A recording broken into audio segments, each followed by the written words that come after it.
Quand tu me demandes la première vidéo, en fait, elle a commencé en Thaïlande. J'étais sur un marché de Thaïlande. Et je sais pas trop pourquoi je l'ai faite, en fait. Vraiment, c'est... je sais pas, j'ai senti...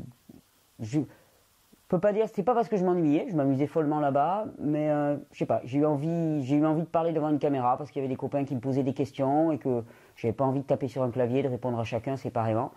Donc j'ai pris la caméra, je me l'ai plantée devant moi sur un marché, puis j'ai lancé un truc. Alors maintenant quand je la regarde, ouais, voilà, c'était vraiment les tout débuts, on va dire, c'était assez laborieux, mais voilà, c'était il y a 2 ans maintenant, mais je sais vraiment pas pourquoi ça a démarré. Je peux pas te dire, c'était très spontané. Très spontané, et dès le départ, ça m'a paru super important que je fasse ça. Donc je m'y suis tenu, c'est devenu vraiment un truc, ça rythmait ma vie, quoi, vraiment. C'était, ouais, ça me paraissait une nécessité, pour moi en tout cas, dans un premier temps. Ouais.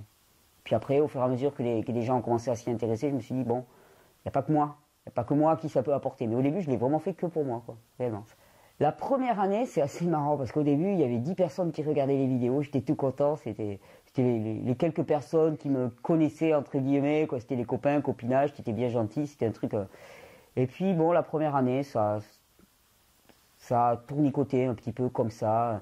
Et à la fin de la première année, je me souviens, j'étais très très content parce que j'ai une espèce de compteur qui me disait combien de personnes regardaient les vidéos. Et là, il y avait 100 abonnés pour la première année. Donc là, j'étais vraiment très très heureux. Puis alors par contre, effectivement, la deuxième année, donc l'année dernière, ça a augmenté à une vitesse incroyable. C'est-à-dire qu'on est passé de 100 à plus de 2500 personnes qui les regardent tous les jours. Et là, ça a été un peu la folie. Il y a eu les stages aussi. Les stages, j'y avais pas du tout pensé. En fait, c'est début juin dernier. D'un seul coup, je me suis dit, ouais, il faudrait faire un rassemblement, un stage. Et donc, ça a été improvisé juste avant l'été. Puis finalement, ça a été 3 semaines en été qui ont super bien marché. Les gens étaient contents. On a remis ça à Toussaint, dans un autre lieu, avec plus de personnes. Et ça, voilà, ça s'est fait. C'est allé très, très, très, très vite. L'année dernière, ouais, c'est allé très, très, très, très vite. Et il y a que maintenant que je prends vraiment la mesure que c'est en train de devenir quelque chose d'assez gros. Et au niveau de l'association, là, on est en train de créer un emploi pour avoir quelqu'un qui nous aide, parce que sinon, voilà, je commençais à y passer mes journées. J'imaginais pas du tout que ça allait devenir ça. En même temps, je veux dire que ça me plaît, quoi. Ça me plaît vraiment, ça me fait jubiler, je trouve ça amusant. C'est pas hyper reposant, mais c'est vraiment très jubilatoire, quoi, voilà. Mais il n'y avait pas de plan, il n'y avait pas, je suis un piètre planificateur, un archi mauvais gestionnaire, enfin, tu vois ce que je veux dire, c'est pas du tout, c'est vraiment très spontané, c'est au jour le jour, plaisir, je prends toujours autant de plaisir à faire des vidéos, d'ailleurs j'en fais de plus en plus longues, et puis pendant la tournée que là je suis en train de faire, par exemple, je reçois tellement de beaux témoignages de gens qui disent que ça a pu avoir une influence, bah voilà, c'est ce retour-là, quoi, ça fait beaucoup de bien, quoi. Vraiment, ça fait beaucoup de bien, ça encourage vraiment. Puis ça continue à me structurer, vraiment. Il y a eu des moments quand même, hein, surtout la première année où j'étais encore pas mal en recherche, où le simple fait d'avoir ce fil rouge de faire des vidéos m'a énormément aidé. C'est-à-dire que pour moi, je savais que tous les 2-3 jours, je voulais sortir une vidéo, donc ça m'obligeait quelque part à avoir cette rigueur et ainsi de suite, et ça me structurait beaucoup. Ça m'a beaucoup aidé à me structurer. Toute cette aventure m'a beaucoup aidé à me structurer, ça m'a fait beaucoup de bien. J'ai eu un premier début de vie, où j'ai pas mal abusé avec mon corps, j'ai pris énormément de psychotropes divers et variés, pas mal d'alcool aussi. Et donc j'en suis arrivé autour de mes 30 ans à être de plus en plus mal physiquement, à tel point que c'est l'été de mes 33 ans, je me suis retrouvé complètement cachectique, comme on dit, c'est-à-dire je pesais 30 kilos pour 1m75, j'ai enchaîné 3 arrêts cardiaques, j'avais une tuberculose, une hépatite, une pancréatite qui était installée, je crachais du sang, j'assimilais plus rien, j'étais au bord de la mort, quoi, vraiment au bord de la mort. Et j'avais des amis qui pratiquaient l'alimentation crue, plus ou moins, ils m'en avaient pas mal parlé, je tournais autour de ça depuis des années, mais j'avais jamais vraiment accroché, ça me parlait pas. Et puis il y a vraiment une nuit où, ça fait un peu mysticos, mais ouais, j'ai fait un rêve d'une certaine manière, et j'ai vraiment eu la certitude que comme ça, j'allais pouvoir inverser le processus, quoi, qui était vraiment mal parti pour moi. Donc j'ai demandé à mes parents s'ils voulaient bien me récupérer, s'ils voulaient bien m'accueillir chez eux, parce que c'était le seul endroit où je pouvais aller me réfugier. Et puis il fallait qu'on s'occupe de moi. J'étais plus du tout, j'étais impotent, j'étais complètement impotent. Et donc ils ont accepté, ils ont cru à cette folie, parce que ça pouvait paraître une folie de l'extérieur. Et donc je me suis mis du jour au lendemain à manger 100% cru, et depuis j'ai pas changé. J'ai pas changé. Alors Au début, j'ai démarré avec des personnes qui pratiquaient ce qu'on appelle l'instinctothérapie, c'est-à-dire que c'est manger cru, mais manger aussi des produits animaux, des choses comme ça. Alors, j'étais végétarien depuis très très jeune. J'ai commencé à manger des produits animaux. Ça m'a réussi un temps, parce que de toute façon, la nourriture crue était fabuleuse. Et puis bon, au bout d'un temps, j'en ai vu vraiment les limites, ce qui fait qu'après, j'ai commencé à faire mes recherches, parce que j'avais adhéré à une pensée au départ, et puis j'ai commencé à me poser des questions. Donc en me posant des questions, j'ai essayé de trouver des réponses, et comme je ne les trouvais pas exactement, j'ai commencé à m'intéresser à la physiologie, essayer de commencer à comprendre comment fonctionnait un corps humain. Le jour où je me suis rendu compte que je ne savais pas où était le foie, que je ne savais pas où était le pancréas, que je ne savais pas où étaient les intestins, je me suis dit, bon, il y a quand même un truc à creuser là quand même. Hein. Vraiment, j'avais aucune connaissance en anatomie, je pense comme la plupart des gens d'ailleurs. Hein. Et voilà, et ça m'a plu. Ça m'a beaucoup plu. À la base, moi, j'avais une formation de scientifique. J'étais physicien à la fac. Donc, j'avais ce côté un peu... aller toujours creuser le truc un peu intellectuel, la cerveau gauche et tout. Donc, là, je l'ai mis à profit. Et puis, comme quand je faisais les vidéos, j'ai commencé à parler, les gens me posaient des questions. Donc, ils me posaient des questions auxquelles je n'avais pas forcément la réponse. Donc, j'allais chercher la réponse. Je découvrais un nouveau truc. Puis, ça me plaisait de plus en plus. Puis, je me suis pris au jeu, voilà. Et puis, j'ai commencé au travers de multiples influences aussi. Hein. J'ai trouvé un formateur aux États-Unis qui s'appelle Robert Morse, qui est un crudivore, naturopathe, iridologue, qui m'a beaucoup formé, qui m'a beaucoup apporté, qui m'a aidé à structurer un nouveau regard sur l'être humain. Et donc oui, j'ai bâti une sorte de nouveau regard sur l'être humain. C'est ce qui me plaît beaucoup comme idée. C'est-à-dire, c'est vraiment changer de lunettes. Parce que je le dis souvent, mais en fait, finalement, le corps humain, il existe sans nos modèles. Il préexiste à tous nos modèles. Nos modèles sont juste des modèles explicatifs qui essayent de coller plus ou moins bien à la réalité. Donc, très longtemps, moi, j'avais adhéré à un modèle qu'on dirait symptomatique du corps humain, dans lequel, finalement, on est la plupart d'entre nous quand on est, c'est-à-dire le modèle allopathique, avec des médicaments, il faut contrer les phénomènes qui apparaissent. Bon, mais ça, c'était une paire de lunettes que j'avais sur les yeux. J'en suis arrivé à un point où, finalement, ça marchait pas pour moi. Ça marchait pas, et ça... j'en voyais la fin, quoi, finalement. Je voyais que j'étais bloqué là-dedans. Et on m'a proposé, au travers des multiples influences que j'ai eues, des nouvelles lunettes.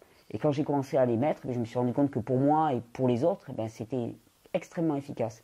Et qu'en plus, elles avaient un avantage, c'est qu'elles étaient bien moins complexes à utiliser, ces lunettes-là. C'est-à-dire qu'il n'y avait pas besoin de faire 7 ans, 10 ans d'études pour arriver à avoir un regard efficace sur nous-mêmes et sur les autres, et avoir une attitude qui fasse qu'on aille vers plus de santé, plus d'épanouissement, plus de joie, plus de bien-être. Et ça me plaisait aussi. J'aime bien les choses quand elles sont simples. Quand les choses sont extrêmement compliquées, extrêmement cérébrales, intellectuelles et académiques, je me dis que là, il y a un piège. Il y a un piège là-dedans, parce que ça réserve la connaissance à une élite, ça réserve la connaissance à ceux qui s'en donnent les moyens. Il y a toujours les élus et les pas élus. Alors que là, finalement, c'est relativement simple. Et je crois qu'en quelques jours, en quelques semaines, rapidement, quelqu'un peut vraiment acquérir des compétences qui feront qu'il sera à même d'aider la plupart des gens, déjà lui-même et la plupart des gens autour de lui. Parce qu'en fait, les règles qui fonctionnent pour qu'un être humain fonctionne bien, elles sont valables pour tous, et elles sont relativement simples et peu nombreuses. Et que finalement, on a dissocié les choses en telle maladie, telle maladie, telle maladie, on a créé des tas de noms. Mais là aussi, pour moi, c'est un leurre. Il y a des conditions, c'est-à-dire ne pas respecter certaines conditions qui sont normales pour le corps humain. À partir du moment où on ne les respecte pas, chez un individu, ça va se manifester d'une certaine façon, chez un autre, ça va se manifester d'une autre façon. Mais au final, les manifestations sont peut-être plus ou moins différentes, mais la base du problème est la même. Et donc, si on commence à ne plus regarder les manifestations, mais à s'intéresser plutôt à la base du problème, on se rend compte qu'en fait, elles sont pas multiples. Et elles sont assez simples à comprendre. Et que c'est la plupart du temps le simple fait de ne pas respecter les besoins normaux des organismes, des êtres humains. Et à tous les niveaux. Les besoins en termes de sommeil, d'alimentation, d'exercice physique, de vie sociale, de vie spirituelle, de vie sexuelle, de vie affective. Tous ces domaines-là qui sont tous aussi importants. Souvent j'en parle, on parle beaucoup d'alimentation souvent, mais ce n'est qu'un des piliers, quoi. Il y a beaucoup d'autres piliers. Et on ne va pas construire un individu équilibré si socialement il est complètement coupé des autres. Ça ne peut pas marcher. Si sentimentalement il n'a pas une vie épanouie, même si spirituellement il n'a pas une vie épanouie, s'il ne dort pas, ça ne marchera pas. Il aura beau manger le meilleur régime du monde, ça ne marchera pas. Tout ça, c'est une espèce de trouver un petit équilibre, et donc qui somme toute assez rassurant, parce qu'on se dit finalement l'humain n'avait pas besoin de la médecine et de toute la science pour arriver à être viable, quoi. Et En pratique, c'est le cas, parce qu'on a quand même vécu pendant des millions d'années sans avoir besoin de toutes ces sciences pour nous expliquer comment on vivait, ce qu'il fallait faire. Il n'y avait pas la diététique, il n'y avait pas tout ça, et pourtant on y arrivait. Donc, c'est qu'il y avait quelque chose de très spontané, et c'est peut-être le fait qu'on ait perdu ce lien comme ça à l'intuition. Et ça, c'est quelque chose que je ramène souvent dans les conférences. Je dis, voilà, finalement, on a perdu le lien avec le ressenti, avec ce maître intérieur qui était là pour nous donner la direction à chacun. On a démissionné notre responsabilité vers des maîtres extérieurs, vers des enseignants, vers des professeurs, vers des instituteurs, vers des institutions, à qui on demande sans cesse, qu'est-ce qu'il faudrait que je fasse pour être en bonne santé, qu'est-ce qu'il faut que je fasse. Puis on a des lois qui nous sanctionnent. Eh bien, on a perdu complètement ce lien à l'intérieur. Et finalement, on se fait orienter au gré des vents par des modes, par des théories, par des idéologies. Et là, tout le but, c'est quelque part de revenir à cette espèce de conscience intérieure qui fait qu'ensuite, notre propre boussole, on l'a là, quoi, finalement. On l'a là et on la retrouve et on se met dans les conditions pour que ça fonctionne. Et à partir du moment où on se met dans les conditions pour que ça fonctionne, les choses fonctionnent. C'est aussi simple que ça. On nous a vraiment persuadé qu'on avait besoin de beaucoup d'artifices pour survivre, qu'on avait besoin de pilules, de moyens extrêmement compliqués, alors qu'en fait, c'est rassurant, on n'en a pas besoin. On n'a vraiment pas besoin. Et quelque part, plus on en surajoute et plus c'est compliqué. Et quelque part, je trouve souvent qu'on crée le problème par notre propre surajout. C'est-à-dire, il y a une difficulté, on ajoute quelque chose, ça crée un problème supérieur, c'est ce qu'on appelle les problèmes iatrogènes. Hein, c'est la création des problèmes par les problèmes eux-mêmes. Les solutions créent les problèmes, qui créent les problèmes, qui créent les solutions. C'est une espèce d'escalade vers le haut complètement délirante. Et je trouve vachement plus simple, moi, de redescendre plus tôt et de revenir à quelque chose de très simple et pas simpliste. Voilà. Donc c'est un petit peu la base de ce que j'ai ressenti. Et ce qui est vraiment intéressant, c'est que ce regard-là, il s'applique à l'alimentation, mais il s'applique à tous les domaines de la vie. L'éducation, c'est même un modèle de vivre ensemble, un modèle... Ouais, c'est très large, très très large comme vision des choses. Alors je l'applique plus spécifiquement à l'alimentation et à la santé, mais en fait on peut l'écarter, on peut l'élargir. J'aime beaucoup aussi la permaculture, il m'arrive d'enseigner la permaculture, j'ai été formé à ça. Et on voit qu'au niveau des sols, des terrains, eh bien, il y a exactement les mêmes phénomènes qui se passent. Dans un des phénomènes moi, que j'adore particulièrement, j'en parle souvent dans les conférences, c'est la loi de l'homéostasie. C'est-à-dire que tout système, alors quand on dit système, c'est le corps humain, un terrain, un pays, une planète, eh bien, tout système laissé à lui-même, eh bien, spontanément, au cours d'un certain laps de temps, il va revenir à l'état d'équilibre. Si on le laisse faire, il va doucement mettre en place les processus régulateurs qu'il lui faut pour revenir à l'état d'équilibre. Pour un individu, ça veut dire que si on laisse faire, si on arrête de contrer les mécanismes normaux dans le corps, petit à petit, il va revenir doucement à l'état de pleine santé. Il suffit juste d'arrêter d'entraver et d'apporter ce qu'il faut pour que le processus se fasse. Et au final, ce que j'essaye de faire, c'est un petit peu ça, c'est-à-dire de comprendre ce qui se passe pour éviter d'aller contre, déjà, c'est une première des choses, éviter d'empêcher. Ce qu'on fait trop souvent, on prend des produits, des médicaments qui empêchent les processus de se faire parce qu'on en a peur et parce qu'on ne les comprend pas. D'ailleurs, c'est valable à tous les niveaux. On ne comprend pas les réactions des autres, donc on en a peur, donc on les empêche. On est dans la répression. On est dans la répression constante des symptômes. Au niveau social, c'est pareil. Dès lors qu'il y a le moindre gamin qui commence à bouger, on n'essaye pas de comprendre qu'est-ce qu'il y a derrière et qu'est-ce qu'il essaye de signaler. Clac, on casse. On casse le symptôme. Et bien là, non, c'est plutôt d'essayer de comprendre ce qu'il y a derrière et l'accompagner, l'aider au mieux et puis faire en sorte que le processus se passe. Voilà, c'est tout ce qu'on peut faire. Mais déjà, ne pas nuire, c'est déjà pas mal. Au niveau du corps humain, à tous les niveaux, mais déjà ne pas nuire, c'est pas mal. Mais pour ça, il faut comprendre ce qui est derrière, quoi, et ne pas s'arrêter aux symptômes. C'est l'essentiel quoi, du message finalement.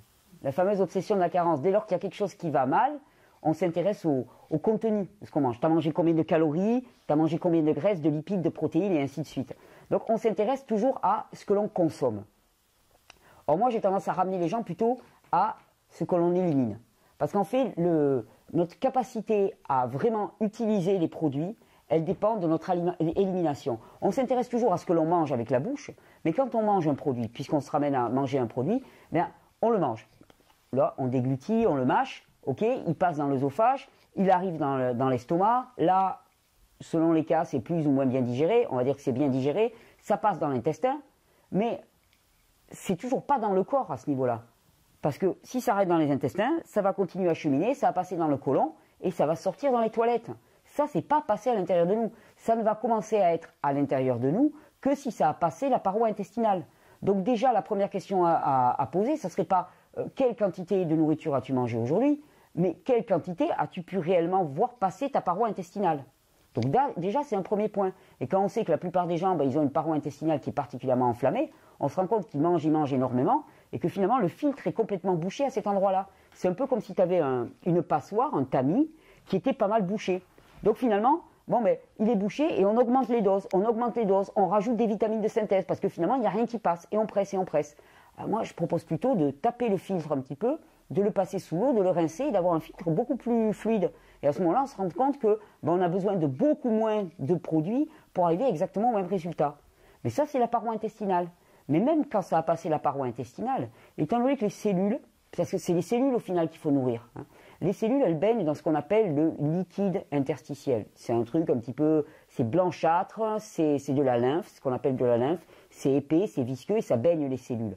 Les cellules, eh bien, tout ce qui va leur arriver va passer au travers de ce liquide interstitiel. Bon, mais selon l'état de ce liquide interstitiel, s'il est complètement épais et s'il ne permet pas le passage des nutriments, il y a peu qui va arriver à la cellule. Et de plus en plus, ce qui doit arriver à la cellule, c'est des nutriments, ce qu'on appelle des nutriments, du carbone principalement, et c'est de l'oxygène. Et nombre des maladies de dégénérescence actuelles, comme les maladies de Parkinson, maladies d'Alzheimer, on parle d'hypoxie cellulaire. C'est que la cellule, elle ne peut plus respirer. Pourquoi? Parce que c'est tellement épais, c'est tellement coagulé autour, eh bien c'est tellement congestionné, c'est de la constipation quoi, quelque part. C'est constipé autour des cellules, et donc finalement elles ne peuvent pas recevoir. Donc on a beau leur apporter, bon, si par grâce ça arrive à passer déjà la barrière intestinale, ça aura beau passer la barrière intestinale, ça sera véhiculé par le sang, mais ça n'arrivera pas aux cellules. C'est pour ça que ce qui est très important déjà, c'est d'avoir ce liquide interstitiel, eh bien, qui soit relativement épuré. Et ça, c'est l'élimination, c'est la fonction éliminative. Donc on s'intéresse toujours à ce qui rentre, parce que ça, c'est fascinant. Ça, la consommation, ça, on aime bien. Je fais souvent un parallèle, je dis, nous sommes des individus, nous sommes une société qui adore consommer. On adore consommer. Dès lors qu'il s'agit de prendre plus, d'avaler plus, ça, on aime bien. Quand il s'agit d'avaler plus, tout va bien. Par contre, quand il s'agit de s'intéresser à nos déchets, quand il s'agit de s'intéresser à nos rejets, que ce soit à l'échelle humaine, que ce soit à l'échelle de la société, c'est toujours un gros problème. Il faut voir ce qu'on appelle les ordures ou les déchets, personne ne va entendre parler. Recycler les choses, on n'en entend pas parler. Au niveau du corps humain, c'est pareil. Le pipi, caca, personne ne va en entendre parler. C'est complètement tabou. Et en plus, on a créé des idéologies et des religions qui légitiment tout ça. Ça devient des choses complètement taboues et malvenues. Mais c'est extrêmement important. Notre capacité à nous nourrir dépend de notre capacité à éliminer. Parce que de toute façon, si tu as une pièce qui est archi encombrée, tu ne pourras plus rien rajouter à l'intérieur. C'est aussi simple que ça. Si tous les jours tu mets une poche dans une pièce, il y a un moment où elle sera complètement comble et finalement tu ne pourras rien rajouter de plus. La logique, c'est régulièrement de la nettoyer et de lui permettre de nettoyer. Et pour qu'elle se nettoie, eh bien, il faut lui donner les moyens pour. Et dans le corps humain, eh bien, on a des portes de sortie qu'on appelle les émonctoires. Les reins, les intestins, la peau, les poumons. Et il s'agit de laisser ces organes fonctionner à plein pour faire sortir les choses. Il s'agit d'arrêter un peu d'être obsédé par tout ce que l'on mange et plutôt de s'intéresser. Souvent, quand il y a un problème, moi je dis, mais la plupart des gens me disent, oh, je mange ça. Je dis, pas ça le problème pour l'instant. M'embête pas avec ce que tu manges. Déjà, voyons si au niveau des reins ça sort. Est-ce qu'au niveau... Et quand par exemple quelqu'un arrive avec un eczéma, eh bien, si ça sort par la peau, c'est parce que ça sort pas par les reins. C'est aussi simple que ça. La peau, on appelle ça le troisième rein. C'est le plus grande surface d'élimination pour le corps. Donc, si ça sort pas par les reins et que ça sort par la peau, ben, la logique même, c'est premièrement d'aider à ce que ça sorte par les reins, pour dériver vers les reins, ça sera plus normal. Et puis la deuxième chose, ça sera d'arrêter peut-être d'apporter les matériaux pas tout à fait adéquats qui font qu'il y a une surcharge du système. Voilà. Ben, c'est arrêter de nuire et permettre d'éliminer. C'est juste ça, finalement. Et la plupart des maladies, comme on les appelle, en fait déjà ce ne sont que des symptômes. Et ça c'est intéressant à voir parce que c'est une notion moi, que j'aime bien développer, c'est que finalement dans le corps humain, c'est valable à toutes les échelles, mais là on va prendre dans un humain, il y a des faits objectifs. C'est-à-dire par exemple, j'ai un bouton qui m'apparaît sur la peau, j'ai une douleur au bras gauche, j'ai mal à la mâchoire. Okay, ça c'est un fait. Et ensuite, on a une interprétation de ce fait. Et cette interprétation, elle est toute idéologique. C'est-à-dire que si pour moi, j'ai toute une idéologie qui me fait penser que ce bouton est une mauvaise chose, alors à ce moment-là, ensuite, toute mon action va viser à supprimer ce bouton. Par contre, si j'ai une idéologie, donc une pensée, tout un système de valeurs qui me fait penser que si j'ai un bouton là, c'est signe que finalement il y a quelque chose qui veut sortir. Et que, bon, déjà ça peut me dire, ok, au niveau des reins ça sort pas si bien que ça. Et puis surtout me dire, bon, finalement ce n'est qu'un bouton qui veut sortir. Je vais surtout pas aller l'empêcher avec force crème et ainsi de suite. Je vais essayer de comprendre pourquoi, si ça me gêne que c'est pas très gracieux, je vais essayer de comprendre pourquoi de manière à ce que ça ne se généralise pas, mais surtout je vais pas l'empêcher. Eh bien, à ce moment-là, on rentre dans un nouveau regard. Et donc, vraiment, cette différence entre fait et idéologie qui le sous-tend. Et donc, nous sommes dans une idéologie symptomatique, c'est-à-dire que toute manifestation extérieure est malvenue et doit être réprimée. Et moi, ce que je propose, c'est plutôt un regard qu'on dit hygiéniste, dans lequel toute manifestation extérieure est un signal bienvenu qui nous parle de l'intérieur. Et là encore, on peut toujours faire des va-et-vient. Nous sommes une société dans laquelle on réprime toute forme de symptômes. Dès lors qu'il y a la moindre manifestation de troubles, hein, ou même au niveau des individus, hein, dès que quelqu'un manifeste une émotion un petit peu forte, dès que quelqu'un se met à... Imagine, tu as quelqu'un qui se met à pleurer devant toi, tout de suite tu es mal à l'aise. Tu ne sais pas quoi faire là, ça va pas. Non, il faut tous avoir belle attitude, tout va bien, il n'y a rien qui ressort à l'extérieur, on garde tout à l'intérieur. Ouais, mais à l'intérieur on est pourri, on est malade. Hein. Donc quand ça sort à l'extérieur, mais c'est un bon signe, c'est un signal d'alarme. Et l'image que j'utilise toujours, souvent, c'est, j'adore les voitures et j'adore utiliser l'image des voitures. Imaginons, tu es en train de rouler sur l'autoroute, tu as ton tableau de bord. Le tableau de bord, il rend compte de l'état de tous les systèmes, de tous les organes de la voiture. Tu es en train de rouler sur un tableau de bord, tu as des voyants, puis d'un seul coup, tu as un voyant qui s'allume en rouge. Tu as deux possibilités. Soit tu prends un marteau et tu exploses le voyant. Tu te dis, moi je m'en fous, le voyant, je m'en fous, je l'explose. Si c'est la jauge à essence qui t'indiquait que tu étais en panne sèche, tu auras beau avoir explosé avec ton marteau, 10 km après, tu seras en rade sur le bord de l'autoroute. Par contre, si tu vois ce voyant s'allumer et tu te dis « Ah, j'ai plus d'essence, il va peut-être falloir que je fasse un arrêt dans une station-service », tu t'arrêtes dans une station-service. Là, c'est juste il y avait un fait, la lumière s'allume, et après, il y a l'interprétation. Qu'est-ce que je vais devoir en faire? Et ça, c'est l'action. J'ai tendance à prétendre que finalement, le regard symptomatique qu'on a eu sur le corps humain va à l'encontre de cette fameuse loi de l'homéostasie, hein, qui veut que tout système revient à l'état d'équilibre. Les symptômes et les signaux qu'on reçoit sont là pour nous alerter qu'il y a un problème. Et donc là-dedans, la nourriture crue, qu'est-ce qu'elle fait? Eh bien, elle nous apporte une alimentation qui est adaptée et qui va permettre doucement à ce que le système se remette en place de lui-même. On arrête de nuire. Et si en plus on aide à la sortie et à l'épuration du système, eh bien on a tout bon. Et quelque part, pour moi, la plupart des maladies, hein, ne sont que des déséquilibres et ne sont que des congestions. Pour moi, je ne connais qu'une maladie, c'est l'encombrement du système. C'est l'encombrement du système qui fait que ça ne fonctionne pas. Alors pourquoi est-ce que ça ne va pas fonctionner dans tel organe ou dans tel organe? Ça va dépendre de l'histoire, de l'hérédité des gens, de leurs conditions de vie. Mais au final, le problème à la base sera le même. Et c'est pour ça que la solution, est quelque part, elle est unique. C'est-à-dire revenir aux conditions normales, faciliter la sortie de ce qui était en trop, et après tout se régule. Et vraiment, ça permet de vraiment dire, ça fait un peu bonimenteur le foire, hein, mais c'est vraiment ça. Hein, c'est pas chou, tu vas être riche en 24 heures, tu vas tout gagner. C'est pas ça. C'est vraiment, ça marche. Ça marche parce que je vois pas pourquoi ça marchait pas. Et ça marche en pratique. Hein. Des témoignages, on en reçoit des tas, quoi. Donc, l'idée de cette tournée de conférence aussi, ça a été marrant. C'est un peu comme la première vidéo. C'est un truc qui est tombé. J'ai lancé ça, tu vois. En fait, comme j'enregistre des vidéos régulièrement, et il y a un truc qui se passe qui est très marrant pendant que j'enregistre les vidéos, c'est que souvent je fais des vidéos longues. J'aime bien faire des vidéos longues, j'aime bien parler longtemps, ça c'est clair. Et très souvent, je les regarde rarement, je les prépare jamais. J'ai jamais rien écrit quand je fais une vidéo, même de 2 heures ou de 3 heures, parce que sinon je m'ennuierais. J'aime pas faire du... Voilà, j'aime bien vivre ce qui doit être vécu et ne pas faire du réchauffé. Et donc souvent, les rares fois où je réécoute, je suis surpris des fois par ce que je dis. Et puis des fois, il y a des trucs qui montent. Et puis après coup, je me dis, pourquoi tu as lancé ça? Et donc là, c'est pareil. Pour la tournée de conférence, il y a une fois où j'ai dit, waouh, j'aimerais bien faire une tournée de conférence. Puis il y avait le côté sur la route, un petit peu road movie à l'américaine, tu vois, ça me plaisait bien, quoi. Puis j'ai lancé ça. Et puis ça a démarré comme ça. Puis il y a des gens qui m'ont fait des propositions. Donc effectivement, je suis passé à Genève. Là, hier soir, j'étais à Lyon. Là, ce soir, je serai à Dijon. Après, on va être Besançon. Après, il y aura Bruxelles, Liège. Menetou-Salon, c'est un petit village où j'ai été invité qui est juste en dessous de Bourges. Ensuite, il y aura Limoges. Puis au cours de l'année, il va y en avoir à Montpellier, il va y en avoir à Toulouse, qui est plutôt mon secteur parce que moi je suis plutôt de Perpignan. Et l'idée, c'est vraiment d'aller rencontrer les gens et puis de porter cette motivation. Parce que je me rends compte que des informations, il y en a beaucoup. Il y en a beaucoup, il y en a plein Internet. Pour qui veut chercher, il y en a des pages et des pages et des pages. Par contre, ce qui manque souvent, c'est de l'inspiration, c'est un peu de feu, quoi. J'aime bien apporter un petit peu de feu, un petit peu de témoigner, de dire voilà, c'est possible, ça marche, c'est pas toujours facile, mais ça marche vraiment. Et donc, cette rencontre directe avec les gens, moi, m'importe beaucoup. C'est pour ça aussi qu'on fait ces stages, parce que moi, dans les stages, je m'amuse beaucoup. On fait des stages d'une semaine au cours de l'année, cette année, on en fait 6. On fait des stages, certains stages plus ou moins théoriques, on va dire, à la période d'avril, on fait 2 semaines de stages plutôt théoriques, à Toussaint aussi. L'été, c'est plutôt des stages où on vit tous ensemble, on appelle ça des stages de vacances un petit peu.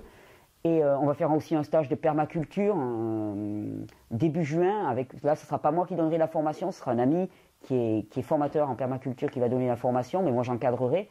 Et l'idée, c'est toujours cette rencontre directe, de partager cette conviction, parce que une fois qu'on a la compréhension, qu'on a un petit peu changé de direction, on a besoin aussi d'encouragement sur le chemin, on a besoin de témoignages, on a besoin de régénérer ça et puis de le nourrir au quotidien. Et quelque part, vivre ensemble, vivre à plusieurs une expérience, ne serait-ce qu'une semaine, au point de vue de faire monter la motivation et la compréhension. Parce que finalement, le message il pourrait être assez simple. La plupart des gens que je rencontre, il faudrait que je leur dise mais mange des fruits, des légumes crus et puis tout ira bien. Le problème, c'est que on a eu un tel apprentissage avant qu'il peut être utile d'avoir de nouveaux apprentissages pour déconstruire. Donc quelque part, utiliser, même si c'est un peu bancal, utiliser l'intellect pour déconstruire l'intellect. Hein, avec pour but, de toute façon, de revenir au ressenti. Quelque part, pour déconstruire l'ancien, j'utilise les mêmes outils, mais en sachant que le but ultime, c'est de les abandonner. Toujours pareil, il y avait une phrase que j'aime beaucoup qui est d'un peintre chinois qui s'appelait Shi Tao, et qui disait la règle n'est pas un modèle fixe, c'est le souffle inspirateur qui structure. Là, on commence un petit peu avec des règles au début, parce que c'est des nouvelles règles, et qu'au début, on est un peu perdu dans ce monde-là, mais ce n'est pas un modèle fixe. Hein. On les acquiert, ces règles, elles nous structurent un petit peu, et puis après, on expérimente. Une fois qu'on a développé son ressenti, voilà, on se place dans un cadre dans lequel on sait qu'on est dans un cadre adapté, et à ce moment-là, on va faire son expérience individuellement chacun. Et c'est pour ça qu'il n'y a pas de règles. C'est pour ça que j'aime aussi peu la diététique ou ces principes-là qui nous disent qu'il faut manger tant de ça, tant de ça, tant de ça, comme si tous les individus étaient normés tous au carré, qu'on avait tous les mêmes besoins tous les jours au tel moment, que c'était régulier au cours d'une vie. Mais chaque individu, déjà est différent, avec des besoins différents. Et puis chaque jour est une expérience différente.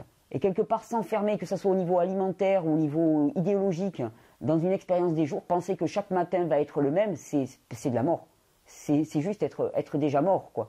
Et donc au niveau alimentaire, c'est aussi apprendre aux gens, finalement, à écouter le besoin, à voir ce qui vient, et à être spectateur. Moi, c'est une attitude que j'aime bien. C'est plutôt que de dire « Waouh, je sais ce que va être ma vie pour les tant d'années à venir », puis là, c'est fixé, c'est figé. Alors, c'est un côté rassurant, c'est vrai, mais par contre, c'est mortifiant, c'est ennuyeux au possible.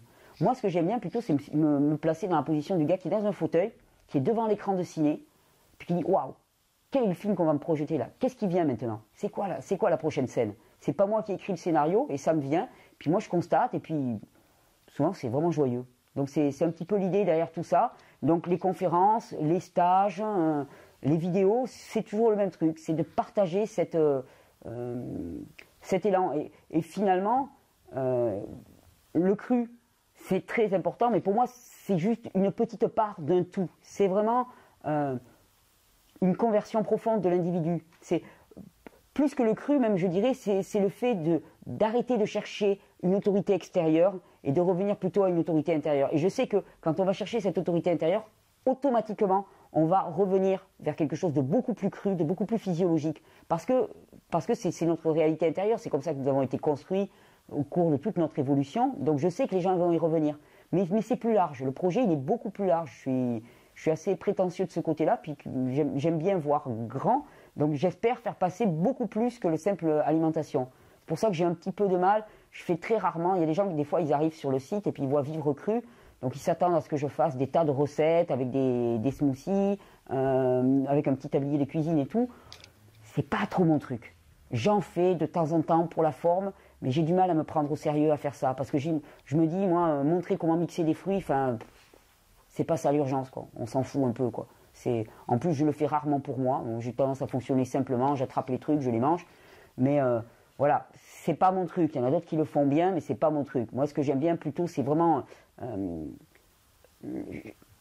aider à la transformation du regard. Vraiment, c'est une forme de conversion. D'ailleurs, il y a un vieil homme qui m'a fait un compliment, enfin moi que j'ai pris pour un compliment cet été lors d'un stage, qui m'a attrapé là par les épaules et puis il me dit, tu sais Thierry, je vois clair dans ton jeu, en fait, ton truc là, tu attrapes les gens avec ton histoire de crue, mais c'est un cheval de Troie, en fait, tout ce que tu veux, c'est convertir les gens, quoi. Je dis, ouais, c'est ça, c'est vraiment ça, parce qu'à la limite, que quelqu'un mange cru ou pas, entre nous soit dit, c'est pas le premier truc que je vois quand je le croise dans la rue. Ce que je vois, moi, c'est à quel point il est épanoui, à quel point il est investi dans sa vie, à quel point il est doux, aimant avec ses enfants, avec ses proches, c'est à quel point il rayonne. Et quand on croise quelqu'un dans la rue, ce dont on va se souvenir de lui, c'est pas il était crudivore. C'était waouh, je l'ai croisé, il dégage quelque chose. Cet individu-là, j'ai envie de le revoir, j'ai envie de le fréquenter parce que waouh, il y a quelque chose en lui. Eh ben, c'est ça, moi, que je veux aider à cultiver. C'est pas tant le fait de manger cru. Je sais que le fait de manger cru nous permet d'être mieux dans notre peau physiquement. Et déjà, quand on ne souffre pas, être épanoui quand on souffre à tous les bouts du corps, c'est dur. Quand on a mal à l'épaule, mal au dos, quand on souffre au niveau des reins, quand on a mal à la mâchoire, c'est dur d'être épanoui. Quand on a des boutons partout sur le visage, c'est dur de se sentir bien dans sa peau. Mais voilà, c'est pas la finalité. Manger cru, c'est pas une finalité. C'est juste un moyen d'avoir un peu moins d'entraves. Mais la finalité, c'est d'être épanoui et aimant dans ce monde, quoi, finalement. Hein. C'est un message un peu bateau, mais voilà, ça reste ça. Et c'est ce que. Et durant cette tournée. En plus, pour moi, c'est très régénérant aussi cette tournée, parce que je rencontre pas mal de monde. Et ça, c'est pas mal. Parce que moi, je suis toujours derrière mes vidéos. Alors bon, je vois des commentaires et ainsi de suite. Mais le fait de se retrouver face à des gens qui viennent, qui te disent waouh, moi j'ai fait ça, et ça m'a apporté ça. Et puis voilà, le fait d'avoir écouté les vidéos, ça m'a donné ça. Waouh, moi, je me dis ok, ça vaut le coup. Parce que bon, c'est aussi une bonne part de ma vie. J'y investis beaucoup de mon temps, beaucoup de mon énergie, c'est des choix aussi, hein, au niveau familial et tout. Je suis accompagné, ma femme accepte aussi que j'y passe du temps et que je sois des fois moins là, moins présent. Donc c'est chouette aussi de recevoir ces retours, de se dire ouais voilà, ça a du sens, je suis pas seul à déblatérer devant ma caméra. Le principe de la gratuité pour moi est essentiel, parce que j'estime que voilà, premièrement parce que j'estime que tout ce que je dis là, ça m'appartient pas. D'autres me l'ont donné, et à la limite, le mieux que je puisse faire, c'est d'être un bon passeur, au mieux. Mais rien ne m'appartient là-dedans. Il y en a qui me l'ont enseigné, qui l'avaient eux-mêmes reçu d'autres et tout. Comment est-ce que je me l'approprierais puis que je le ferai fructifier, je ferai de l'argent? Je trouve pas ça juste. Un arbre, ça donne ses fruits à n'importe qui, ça dispense parce qu'il est arbre. Voilà. Je crois que les humains, nous sommes des arbres. Il y a un moment où nous sommes de petits arbres qui ne donnent pas encore fruits. Eh bien, on prend soin de nous, on nous aide à grandir. Puis il y a un moment où on doit porter fruit et on offre ses fruits. Et les fruits, on n'est pas en train de regarder qui est-ce qui les mange. Et les fruits, ils peuvent tomber à terre, on s'en moque. Simplement, notre fonction, c'est de porter des fruits, de donner des fruits et de ne pas demander une contrepartie en rapport avec ça. Et puis en pratique, en plus, quand on fait tourner le chapeau, on se rend compte que de toute façon, au final, tout est bon, quoi, tout est juste. Et cette dimension de la gratuité, elle fait partie aussi énormément du projet. Et par exemple, il y a quelque chose qui me plaît aussi énormément, c'est que, pour faire des jus, puisqu'on parle beaucoup des jus de légumes, souvent on utilise des extracteurs de jus de légumes. Et c'est pas gratuit. Et ça m'ennuyait, moi, de voir une certaine classe de population pouvoir se les payer et d'autres non, hein, parce qu'ils ne pouvaient pas engager la somme. Et donc j'ai eu l'idée de faire un système de parrainage. Donc c'est que quelqu'un avance la totalité de la somme pour quelqu'un d'autre qui lui rembourse mensuellement. Mais ce que je trouve excellent là-dedans, c'est que c'est un prêt qui n'est garanti par rien. C'est-à-dire que quelqu'un prête une somme à un parfait inconnu, simplement parce qu'il a confiance en cette personne. Il n'y a aucune garantie, il n'y a pas de police, il n'y a pas d'État, il n'y a pas de banque, il n'y a personne qui va te taper sur les doigts. Si la personne en face décide de ne pas rembourser, elle peut ne pas rembourser et personne n'aura de moyens de coercition sur elle. C'est juste la confiance. Et ce qu'on voit, c'est que quand on offre sa confiance à quelqu'un, eh bien, il est à la hauteur de cette confiance. Et là, on est à une centaine de parrainages, c'est-à-dire qu'il y a une centaine de personnes comme ça qui ont... La plupart du temps, ça a débouché même sur des contacts entre les personnes qui étaient très riches, des vraies rencontres et ainsi de suite. Et il n'y a eu aucun problème. Et quand on a lancé l'opération, sur le coup, je me suis dit, waouh, s'il y a des problèmes, comment ça va se passer? Et vraiment, j'ai regardé à moi-même, j'ai dit non, il n'y aura pas de problème. Et s'il devait y en avoir qu'un, l'association prendra le relais. Mais j'étais sûr qu'il n'y en aurait pas. Et il n'y en a pas. Il n'y en a pas, parce que quand tu fais confiance, je veux dire, ça va faire très, très biblique à deux francs, ça, mais Enfin, je veux dire, quand tu donnes, tu reçois un report. Quand tu donnes ta confiance, il ne faut pas demander aux gens d'avoir confiance en toi, offre ta confiance, tu vois. Et c'est pareil avec l'argent, c'est pareil avec tout ça. Je veux dire, on donne, on fait des vidéos, et c'est pas normal que tout ça, ça soit retenu pour des questions d'argent. Je veux dire, l'urgence, elle n'est pas du tout là, on s'en fout. Je veux dire, l'argent, le système bancaire, là aussi, c'est vraiment le fruit d'une croyance et d'une idéologie. C'est juste des chiffres qui nous permettent d'échanger entre nous. Si les chiffres ils s'arrêtent à leur propre finalité, c'est-à-dire accumuler des chiffres, ça n'a plus aucun sens. Ça n'a vraiment plus aucun sens. Et ça devient quelque chose de totalement inutile. Je veux dire, le but, c'est l'échange. Bon, ben, les vidéos, quand je diffuse, je suis vraiment heureux qu'il y ait Internet. Pour le coup, là, voilà, je suis heureux qu'il y ait Internet. Je ne suis pas un fanat des technologies, mais là, je trouve que je suis heureux parce que ça permet vraiment de diffuser ça avec très peu de moyens. Je fais la plupart de mes vidéos, je les fais avec mon petit téléphone portable. Je veux dire, 95% elles sont faites avec cet appareil. Je me suis fait un petit support en bois, je me le cale devant, j'ai une petite canne, pum, je m'assois n'importe où, et voilà, je commence à parler. 2 heures après, c'est sur le net et ça dure 2 heures. Je trouve ça bien, je trouve ça simple. Zéro matériel, je trouve ça bien. Moi, en tout cas, ça me correspond. Je n'ai pas à réfléchir, quand ça monte, et puis c'est parti. Et cette spontanéité, elle me plaît beaucoup. Si quelqu'un a envie de réformer son alimentation, c'est qu'il sent qu'il y a un problème. Toujours. Parce qu'il y a des gens qui disent, bon, moi, j'ai besoin de rien. Donc à ce moment-là, s'il n'y a pas de demande, s'il n'y a pas de besoin, on ne va pas aller bien loin. Puis il y a la classe des gens qui se disent, je ne suis pas très content avec comment ça se passe, j'en ai marre d'être lourd, d'être ballonné, d'avoir des boutons, d'avoir de l'eczéma, d'avoir des choses comme ça, qui ont entendu dire que l'alimentation pouvait avoir une influence là-dessus, ce qui est fortement vrai, ce qui est même totalement vrai, et commencent à se demander, bon, qu'est-ce que je pourrais faire? Alors souvent, moi je dis, il y a quelques poisons majeurs, qui sont pour moi vraiment des poisons pour le corps que j'encouragerais à supprimer, et puis il y a quelques habitudes positives que je pourrais ajouter. Je sais qu'en règle générale, j'essaye plutôt de parler en termes d'ajout. Je dis aux gens, rajoutez ceci et non pas enlever ceci. Parce que quand on parle d'enlever ceci, tout de suite, il y a les grosses peurs là, qui remontent du bas-ventre, là, toutes les émotions, c'est ouïouïouïouïouï, et tous les héritages familiaux et la tradition, tout ça, et puis ça remonte, puis ça nous submerge. Alors que si on dit rajoute ça, bon, à la rigueur, ça peut passer. Donc souvent, moi, ce que je dis simplement, rajoute quelques fruits, augmente la quantité de fruits. Le truc tout bête, c'est de dire, bon, je parle beaucoup des jus de légumes, des jus de fruits, parce que je trouve que c'est vraiment un moyen extraordinaire de prendre beaucoup de nutriments, beaucoup de vraie alimentation. C'est-à-dire vraiment quelque chose qui va vraiment nous nourrir profondément, pas simplement ce qu'on appelle des calories vides, mais simplement des vitamines, des minéraux, des antioxydants, enfin tous ces principes actifs qui sont tellement importants pour le corps, de les prendre de façon très facile, agréable au goût. C'est facile à mettre en place. Ça enlève rien, on peut continuer à faire ses repas normaux et puis prendre des jus. Puis quelque part, je sais que les jus, c'est un formidable hameçon, c'est un cheval de Troie, moi. Je sais que la personne qui a commencé à se faire des jus, elle va ressentir qu'il y a quelque chose de nouveau dans sa vie qui approche. Au niveau des pensées, je suis certain que ça commence déjà à faire un petit travail, les pensées sont un petit peu moins brumeuses, un petit peu moins congestionnées, là, ça commence à fluidifier tout ça. Et donc, hop, la personne va commencer à attraper un bout de la pelote, et puis là, ce faisant, hop, elle est prise, entre guillemets, et le temps qu'elle va faire son chemin. Donc j'aime bien comme ça, surtout commencer par ne pas faire peur. Commencer par proposer des approches, proposer des nouveautés à apporter, des choses qui soient amusantes, qui soient distrayantes, et non pas enlever. Après, s'il s'agit de vraiment, quand la personne est vraiment bien accrochée, je lui dis, bon, il y a des choses, tu pourrais les enlever quand même. Vraiment, tu pourrais les enlever. Pour moi, il y a vraiment 4 poisons, on va se limiter à 4, mais gluten, les produits à base de gluten, les produits laitiers, particulièrement les produits laitiers pasteurisés, particulièrement les produits laitiers pasteurisés d'origine bovine, et le sel et le sucre raffiné.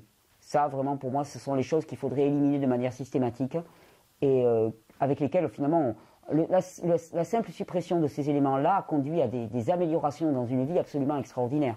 Donc, il n'est pas question même de basculer dans un régime radical, parce que les gens, des fois, me disent « Non, mais on n'a pas envie de manger tout cru. » Alors déjà, le truc que je leur dis, de toute façon, tu ne feras rien dont tu n'aies pas envie. Donc peut-être qu'un jour, tu en sauras. Ne projette pas ce que sera demain. Ne dis pas à l'avance ce que sera demain. Tu verras ce que sera demain. Chouette, assiste un petit peu, sois comme un spectateur de ce qui est en train de se passer en toi, constate les choses comme elles se passent, tu verras. Moi, je veux dire, là, moi, par exemple, on vit sur le plan alimentaire, là, puisqu'on parle du plan alimentaire, mais là, ça fait 1 an que je n'ai mangé que des fruits, que je ne mange que des fruits. Il y a 2 ou 3 ans de ça, tu m'aurais dit, tu vas passer 1 an à ne manger que des fruits. Ça m'aurait paru complètement délirant. Et d'ailleurs, quand des gens me disaient, ouais, moi je suis fruitarien et tout, je disais, oh, c'est pas viable. Ça peut pas marcher. Sous nos climats, ça peut pas marcher. Bon, ben là, je constate.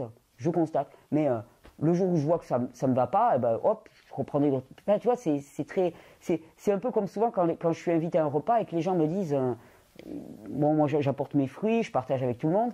Et puis il y a des repas, il y a des plats cuits qui ont été préparés. Et puis là, il y a quelqu'un qui me dit oh, tu peux pas toi manger ça. Je dis mais je peux le manger. J'ai choisi, là aujourd'hui, je choisis de ne pas le manger, mais je peux le manger. Je vais pas mourir dans l'instant. Il y a aucun interdit à mon niveau. Simplement, je sais l'état d'être que j'expérimente. Et ça, franchement, je ne veux pas y renoncer. Je suis vraiment très très bien comme je suis actuellement. Ça, je ne veux pas y renoncer. Je sais, pour l'avoir expérimenté, ce que ça me ferait de consommer ça, et j'en ai pas envie. Là, j'en ai vraiment pas envie. Mais si j'en avais l'envie, je le consommerais. De toute façon, c'est pas parce que je vais manger un plat en sauce que je vais être foudroyé dans l'instant. Hein. Au pire, bon, vu que je consomme surtout des fruits, au pire, bon, mon corps, le lendemain matin, il va manifester son désaccord. Je vais tout expulser rapidement, puis c'est tout. C'est aussi simple que ça. Donc, totale liberté, il n'y a aucun interdit.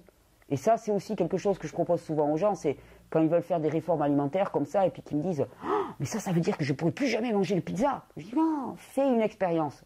Fais une expérience pendant 3 semaines, 1 mois. Pendant 3 semaines, 1 mois, tu supprimes le gluten et les produits laitiers. Et tu vois.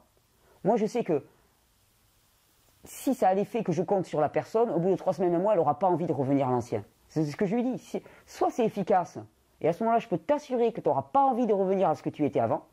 Soit c'est pas efficace, et ce que je te raconte, c'est des bobards, et à ce moment-là, laisse filer. Tu auras fait une expérience pendant 3 semaines, 1 mois, tu seras arrêté de manger ces produits-là pendant 3 semaines, 1 mois, finalement, c'est pas si grave que ça. Donc fais l'expérience. Fais-la à plein, mais fais l'expérience. Donne-toi les moyens. Et c'est assez marrant, parce qu'on se rend compte de tous les attachements qu'il y a par rapport à la nourriture. Parce que ne serait-ce que lâcher prise pendant 3 semaines, accepter pendant 3 semaines de changer certaines choses et de renoncer, entre guillemets, à certains produits, hein, alors qu'il y a des tas de témoignages qui témoignent que finalement on pourrait y avoir un grand gain. Mais c'est très très dur. Très très très très dur. On a des attachements. C'est pour ça que c'est aussi intéressant le travail sur l'alimentation, parce que c'est aussi un travail qui conduit à un énorme travail sur les attachements. Donc en termes de spiritualité, on va dire, puisqu'il faut en parler comme ça, ça permet d'arriver à beaucoup de détachement. Moi je sais que par exemple aussi une expérience extraordinaire pour moi, alors surtout que je venais d'un état où j'avais été très dénutri, c'est que j'avais toujours peur de manquer de nourriture. Donc j'étais toujours avec des stocks de nourriture, je perdais de la nourriture, mais il m'en fallait toujours plein autour de moi. Et mon premier vrai jeûne un peu long, ça a été fabuleux. De me rendre compte que, ben voilà, je pouvais passer 1 jour, 2 jours, 3 jours, 4 jours, sans mourir. Et que je n'étais peut-être pas obligé d'être toujours obsédé pour avoir toujours plusieurs paniers pleins de fruits et de légumes à côté de moi, que je pouvais survivre sans ça. C'est un peu comme quand j'ai découvert que quand on fait un trajet en avion, ben pour moins subir le décalage horaire, le mieux c'est de jeûner. Et ça m'a changé la vie. Ça m'a changé la vie parce qu'avant, chaque fois que je prenais l'avion, je le prenais avec mes cajots de légumes. Les mecs à la douane, ils me regardaient passer. Déjà, c'était limite selon le pays, quoi. Puis j'étais avec mes fruits, s'écraser, ça coulait. Enfin, c'était toujours horrible. Puis là, d'un seul coup, j'ai senti une liberté. Et tu vois, dans cette liberté, ben, de pouvoir se passer des choses, de pouvoir. Pour moi, la vraie liberté, c'est vraiment de pouvoir faire un choix en conscience. Et quand je dis à quelqu'un, ben, est-ce que tu serais prêt à renoncer au pain pendant 3 semaines? Ah non, pas question, mais pour moi, il n'est pas libre. La vraie liberté, c'est de pouvoir dire, ok, j'ai le choix là ce soir de manger ça ou ça, et je choisis de manger ça parce que je me sens mieux avec ça. Mais je suis complètement libre, je ne suis pas accro. Je suis un peu accro à l'ananas, mais à part ça, on peut pas être accro aux fruits. Ce que je veux dire par là, c'est que c'est pas le même type d'addiction. On peut s'arrêter. On peut s'arrêter et passer à autre chose. Alors qu'il y a des produits alimentaires auxquels nous sommes accros. Et d'ailleurs, pour la bonne et simple raison que, par exemple, si on prend les produits à base de gluten, ils contiennent ce qu'on appelle des opioïdes, c'est-à-dire c'est des substances qui sont semblables aux opiacés qu'on trouve dans l'opium. C'est-à-dire qu'ils modifient certains de nos récepteurs cérébraux au niveau de l'hormone du plaisir qui est la sérotonine, et qui font que finalement, ils créent un plaisir qui est artificiel et qu'ensuite on ne peut plus s'en passer. Le processus est assez intéressant et c'est exactement le même processus qu'a la nicotine, qu'ont les drogues de type opiacé. C'est le même processus. Donc on est vraiment victime d'une addiction. C'est réellement ça. C'est pour ça que c'est pas toujours facile de décrocher. Mais le gluten particulièrement, en termes de pensée, d'agressivité, d'hyperactivité, on en parle beaucoup pour l'hyperactivité des enfants, mais là il y a une marge de progression et de gain pour les parents extraordinaire. Et très souvent, je vois des parents qui s'arrachent les cheveux, qui essaient de trouver des tas de méthodes pour essayer de gérer, entre guillemets, leur enfant hyperactif. Et souvent, je leur dis, mais arrêtez là, vous ramez contre le courant. Supprimez le gluten, vous allez voir que votre enfant, vous allez le redécouvrir. Vous allez le redécouvrir. Là, actuellement, il est victime. Il est victime d'une sorte je veux dire, presque c'est une possession, quoi. Il est possédé par quelque chose, c'est que son système nerveux, il est en constante ébullition, l'enfant. Et il est victime, il est vraiment victime. Les enfants hyperactifs qu'on met sous Ritaline, c'est un véritable scandale. Ces enfants sont victimes, ils sont souffrants, et qu'est-ce qu'on leur fait? On leur balance des sédatifs. C'est de la folie furieuse. C'est vraiment de la folie furieuse. Et c'est tout sauf de l'écoute, c'est tout sauf de l'accueil. Donc oui, la question alimentaire a beaucoup à faire. Je sais que ça fait partie des choses qui me touchent beaucoup, mais je vois énormément de personnes qui se font balader dans des années d'analyse en psychologie, en psychanalyse même, et pour qui des simples réformes alimentaires pourraient changer beaucoup la donne. Je ne dis pas que ça ferait tout, mais très souvent ça peut changer beaucoup la donne à tel point même qu'après les choses se résoudront d'elles-mêmes. Je l'ai constaté de très nombreuses fois. Des gens qui sont en dépression, mais la dépression, ça a une base physiologique très très forte. Et c'est pas que sur un canapé de psy qu'on résout la dépression. Donc la fatigue chronique ou les choses comme ça. Et donc ça fait partie des messages que j'aime porter. C'est de dire, attendez, mais il y a une base. On est un corps, on est une pensée, on est un corps, et tout ça c'est entremêlé, et l'un n'existe pas sans l'autre. Et si le corps est dysfonctionnel, c'est normal aussi que la pensée, que les émotions dysfonctionnent. Il n'y a pas, on se plaît à séparer les choses en faisant un corps physique, un corps émotionnel, mais tout ça c'est relié, on n'arrive pas à le penser vraiment, hein, mais tout ça c'est relié, c'est entremêlé, et l'un agit sur l'autre, et ce que l'on mange va interagir directement sur notre façon de penser, sur notre capacité à nous poser intellectuellement, et inversement, nos pensées, bon, voilà, tout ça c'est complètement entremêlé. Donc, avec l'alimentation, avec l'hygiène de vie, eh ben, on a un moyen d'agir réellement de façon assez efficace. Et c'est ça que je trouve ça assez fabuleux.